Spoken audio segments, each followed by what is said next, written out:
Oui, merci Monsieur le Président. Ce que je voulais vous dire, c'est que déjà le gestionnaire, on sait qu'il va avoir du pain sur la planche, puisque l'état d'engorgement de notre métropole est à un niveau tel que le challenge de cette nouvelle délégation est à relever. Nous ne comptons plus le temps passé dans nos véhicules sur nos réseaux routiers, et force est de constater que Martignas est clairement impacté dans cette métropole, puisque supportant tous les flux Nord-Bassin métropole. Les mobilités participent de notre liberté d'aller et venir. Et c'est un défi d'avenir, de bien-être, bien sûr, mais aussi de développement économique, parce que l'un ne va pas sans l'autre.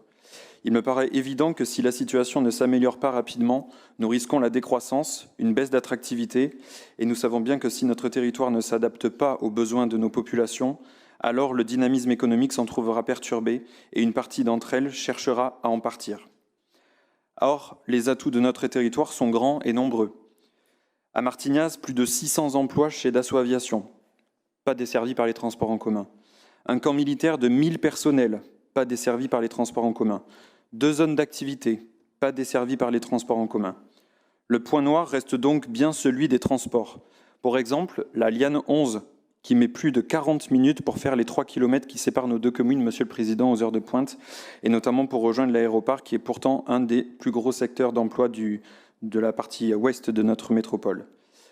Alors la métropole a amorcé un projet qui est plus que nécessaire avec la réalisation de voies de bus et covoiturage vers Martignas depuis l'aéroparc, mais cela ne suffira pas.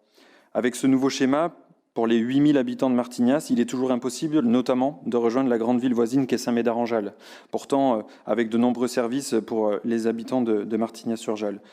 Et la Liane 11 se retrouverait transformée en simple ligne locale, quand dans le même temps, pratiquement toutes les communes ont soit le tram, soit un bus express. Comment donc prendre toute sa part dans une collectivité dans laquelle on ne peut même pas prendre part grâce à une offre de services publics de transport satisfaisante?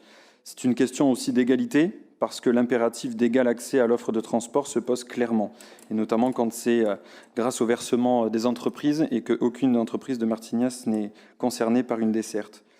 À date, donc, les propositions induisent une diminution de la desserte avec des discontinuités accrues et donc me permettent d'avoir des doutes. Alors que la pointe de la presqu'île est desservie par un bus express, je n'aimerais pas que Martignas devienne la presqu'île de l'Ouest, beaucoup moins bien desservie donc pour ne pas devenir une île à l'Ouest. Merci.